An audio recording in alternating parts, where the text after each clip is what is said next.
Ahoj, tady je paní Plešatá, já vás zdravím u nového videa. Před chvilkou mi volal manžel, že už jsme dlouho nikde spolu nebyli, bez dětí, a tak navrhl, že bychom si mohli společně zajet na oběd do Mnichova. Já jsem teda měla v plánu uklízet, ale oběd se mi líbí víc, tak jenom musím si trošku upravit make-up, něco na sebe hodit a půjdu za ním ven. A když vás ještě takhle tady mám všechny, tak se mrkněte, jak mi roste tráva na autě. Já jsem měla strach, že jak už se ochladilo, takže to nevyklíčí, ale zatím to vypadá docela dobře. Já jsem si původně chtěla vzít šaty, akorát teď mi došlo, že k ním nemám boty, protože jak se ochladilo, tak sandála si vzít nemůžu. A uzavřených bot tolik hezkých nemám, ale ráno jsem si vyzvedla balík v zásilkovně, tam jsem si objednala nový rifle, protože tyhle, co mám na sobě, tak už na mě hrozně visí, jak jsem zhubla, tak pokud mi budou dobrý, tak si je vemu a asi nějakou halenku, košili nebo nějaký hezký tričko si vezmu. Tady jsou ty nové rifle a samozřejmě nesmí chybět 2 červené trička. Jsou úplně stejný, i když je každý jinak zabalený. Takže kdyby vám přišlo, že nosím pořád to jedno stejné tričko, tak ne. Tady máte důkaz, že jich mám víc. Už jsem si je oblíkla a já si myslím, že dobrý. Konečně mi si dějí, nikde mi nevisej. Docela jsem se bála, že mi budou krátký, ale mám je akorát, takže super. Rovnou jsem si zkusila i to červené tričko a myslím si, že je docela dobrý, je i dlouhý. Takže záda mi z něj nepolezou. Teď teda ještě nějakou košili nebo něco přes ramena a ještě si upravím make-up. Takže teď si jenom trochu upravím líčení a pak už poběžím ven za manželem.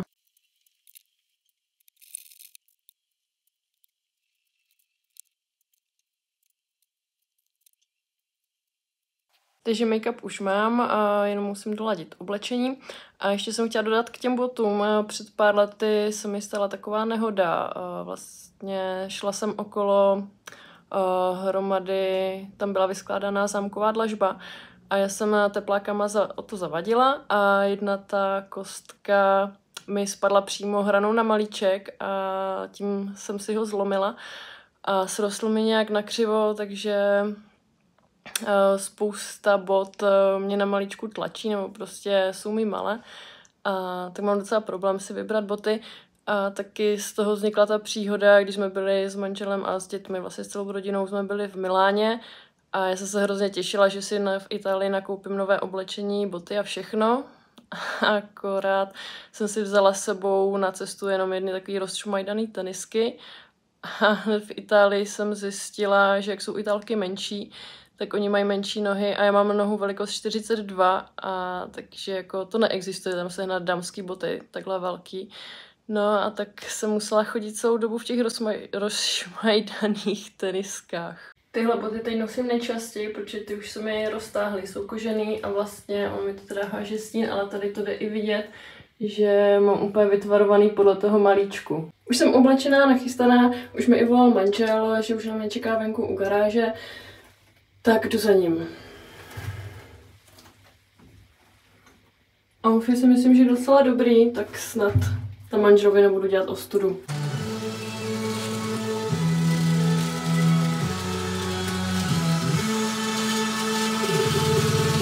Ty to mám i s přivítáním. Čau! Ahoj. Ahoj! Ahoj. Jdem. Ty jdeš takhle? No, a co? Jsi špinavý boty. Tohle? Jdem jenom to, tady do Mnichova. No, do Mnichova. No, se nebudu kvůli Mnichovu to, jedem. Tak jo no. Proč tady sjíždíš z dálnice? To je lepší, než kdyby jsme jeli přes Sokolov nebo tam dál. A je tam i hezčí podle mě cesta. A teď to trvá tak 3 hodiny do Mnichova. Ne. Teď mi to píše, tam budem za chvilku. Když to říkáš, jak dlouho si tou Teslou teď nejel? Já nevím, dlouho, ty jo. No. Dívám, dívej se. Ty jo, to nechce zaostřit. Pavouček se nám no, zabydlel. Paráda, tady na mě útočí. Klid, zelíčku. Já ti dám takový klid, prostě na mě útočí. Má tady zepředu síť a tady si to ukončuje na té opěrce, takže když jsem opřená, tak se mu to prostě nelíbí a snaží se mě vyhnat. Tak ho dáme pryč. Dobrý den, prosím vás, bojíte se pavouků? Prosím vás, myslíte, že byste nám mohli tady z auta vytáhnout pavouka? Děkuju pěkně. Děkuji za zařízení vyhození pavouka. My ještě musíme natočit nějaký rozhovor. Teďka, jakože vtipnej. Jo. Do videa. Tak to můžeme natočit pak po cestě zpátky a prostříhnout to jakože sem, ne? To je blbost, protože budeme po jídle a budu mít 3krát větší břicho.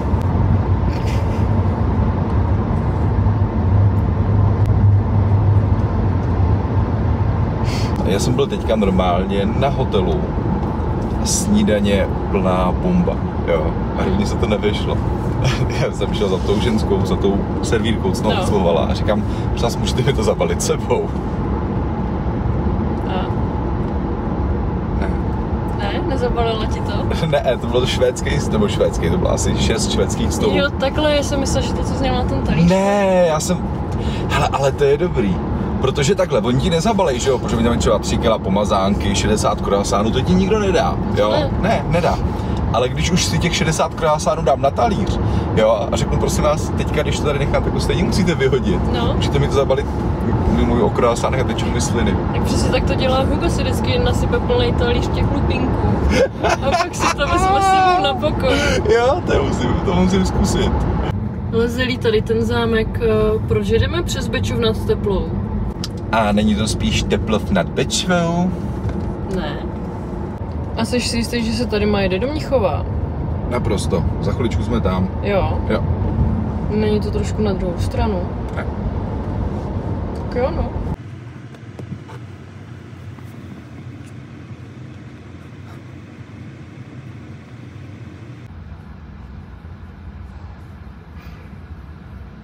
Prý, abych měla hezčí záběry krajiny.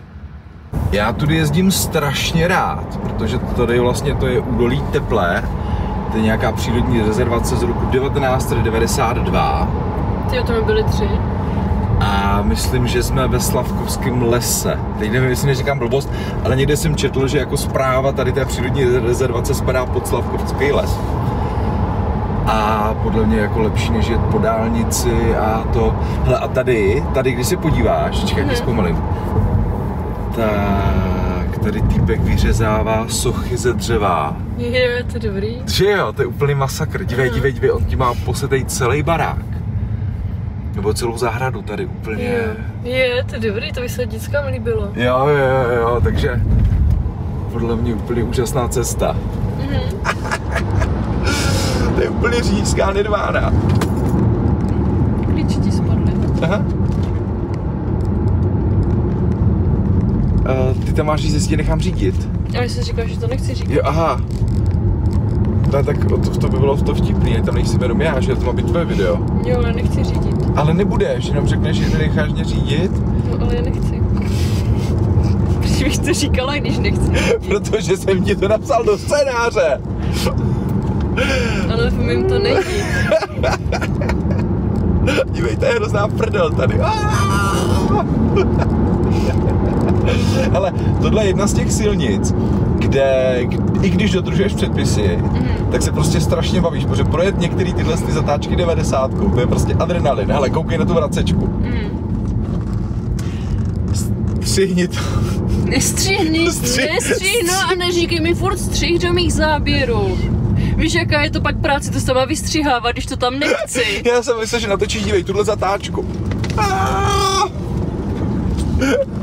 Ale ať diváci vidí tam tu zatáčku. Tak se podívejte na zatáčku.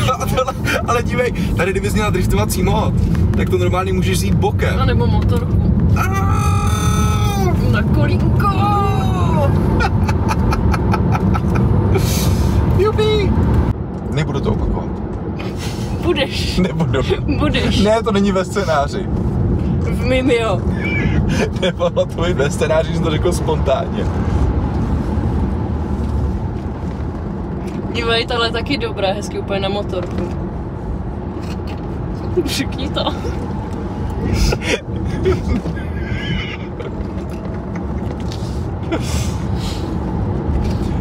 Jo, myslíš to, jestli by si skoupila jako kožený oblečení na motorku, když koupíme motorku?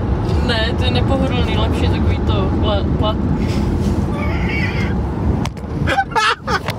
Tak, miláčku, jsi připravená? Mhm. Protože... Ano. Tam tadadá. To znovu. Tam tadadá. Tam tadadá. Ano, už jsme tady. Jsme v Mnichově, miláčku. A sem jedeme na oběd dneska do Mnichova. Ty jsi takový plešatý hovado. Hele, mají tady hotovky, minutky. Já hotovky nemůžu, to víš. Takže zase nějaký naschvál, jo? Hele, zahrádka, mají držčkovku. Jak si dala? Já ne, já to nejím. Já nemůžu už. Co nemůžeš už? No držkovku. Já to nikdy nejedl. To jsi docela o hodně přišel, protože je to dobrý. To jsou vnitřnosti, ne? Proč děláš takový to? Protože to jsou vnitřnosti. No a co? To se normálně jí a je to dobrý. Stejně jako tlačenka, prejc a takový samý dobroty.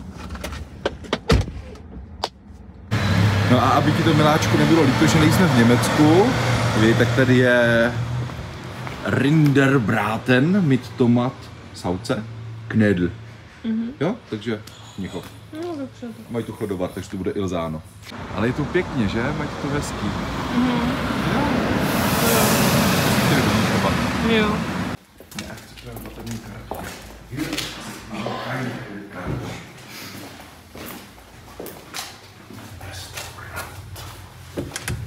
Madam? Děkuji. Koukám, že se z do Mnichova ohákla, co? Wir haben da die tschechische Speisekarte. Es ist nicht deutsch geschrieben. Tak, ale mají utopence. Jo, je to deutsch geschrieben. Tady vždycky je to v češtině a hned potom je to v němčině. Nakládaný hermelín. Tady mají nějakou denní nabídku, polívku za 55. Hovězí steak. Tady tak rajská už asi není. Ale mají dezerty. Domácí jablečno-švestkový koláč se šlehačkou 79. Co si vybereš? Ještě nevím.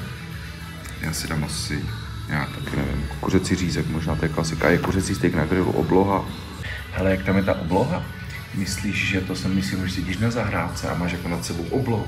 Nebo Jasně. jako ti tu oblohu jako připraví, i když sedíš venku? Vevnitř. To si dám, že jsi na zahrádce.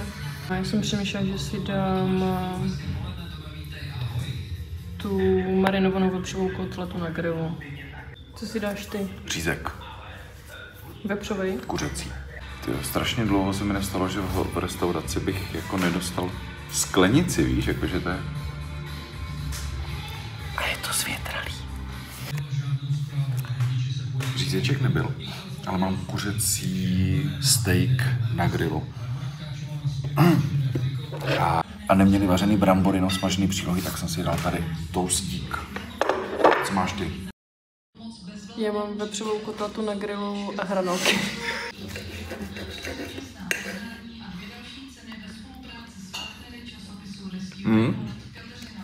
Lepší než nakladně. Jo. Zuba. Co děláš? No, vidíš. Paní Plešatá se chce natočit u jídla, ale asi jako mi zakázala tím pádem pít, protože si opřela telefon tady o moji skleničku. Takže já leknu žízní asi, zatímco paní Plešatá se bude točit. Maso je úplně luxusní, hrozně měkoučký, úplně jako fakt dobře udělaný a je i hodně dobře dochucený. Jsem si ještě objednala lívenečky.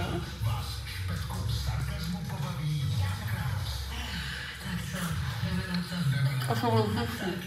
Tak já vezmu manželku do luxusního restaurantu v Mnichově. Ona udělá takový fauk spas, že si dá kabelku na stůl. Aby se z toho nepotol. Hele, já jsem teďka dělal podcast na svém plešatým podcastu s panem Neuwirtem, to je odborník na etiketu. On říkal, že máš sedět na vlastně té přední třetině židle a kabelku si dát za sebe. Já tak normálně mívám, ale dneska se mi nechtělo. Mně by se teda nechtělo nikdy sedět na poslední třetině se svým velkým zadkem. A tak ty máš malý zadeček. By se zase nevešel, no to máš pravdu. Ta je drzá.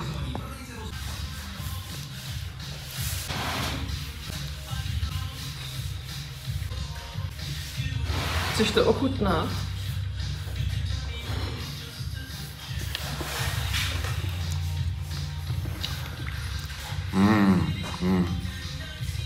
Ty až budu mít cheating day, tak si sem zajdu na ten lívan, než to chutná. To je... Jsem říkal, že to je luxusní. Je to luxusní. Já vím. No, zaplatil to dohromady, jasně, děkuju. Přátelé, tak jsem právě pozval manželku do restaurantu tady v Mnichově. Zkuste to taky někdy, chlapi. Skvělý zážitek. Normálně, tady se píše, že Mnichov, německy Einsiedl, se nachází v okrese Cheb, kraj Karlovarský, že je tady 387 obyvatel, ale před válkou tady žilo skoro 1000 obyvatel. A má to nějakou hrozně bohatou historii, jo. První písemná zmínka o obci pochází z roku 1273. Hustý. Pozor, tady je hlavní silnice. No já jsem někde četl, že v Mnichově mají takový ty zóny, kde nesmí dýzly nebo co, ale přijde mi, že to tady nikdo nedodržuje. To asi není tenhle Mnichov, ne? Myslíš, že je jich víc těch Mnichovů? Proč mi tam děláš ty ksichty do toho záběru? Já řídím. Takže abych shrnula tu restauraci.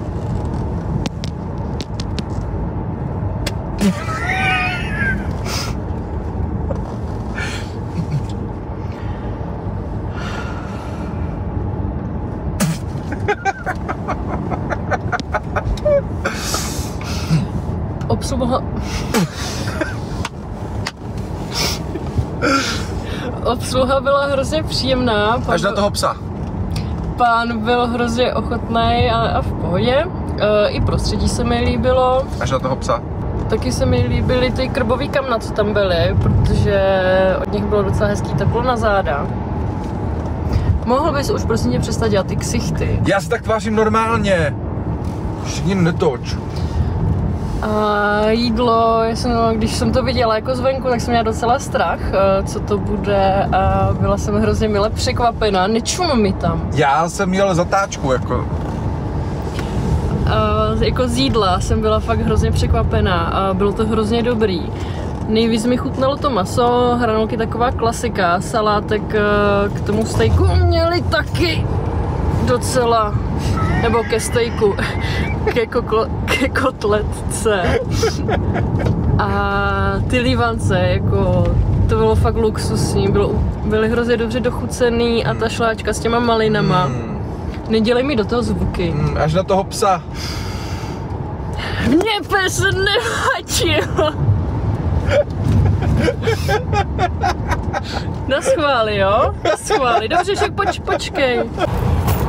Ale no tak, dělám záběr na krajinu, vysypeš mi kabelku. No. A za 2 hlavní jídla, 2 pití a dezert jsme platili nějakých 530 korun, 600 i s díškem. Já jsme platili. Já tě zval do Mnichova na oběd.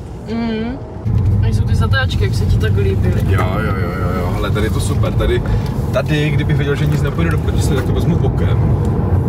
Takže už jsem zpátky doma a jediný, co jsem ještě chtěla dodat k té restauraci, tak když jsem si objednávala ty lívanečky, tak oni byli původně ještě s tvarohem. A to velmi oceňuji, protože jsem pána poprosila, že to chci bez tvarohu, protože ten ze zdravotních důvodů nemůžu.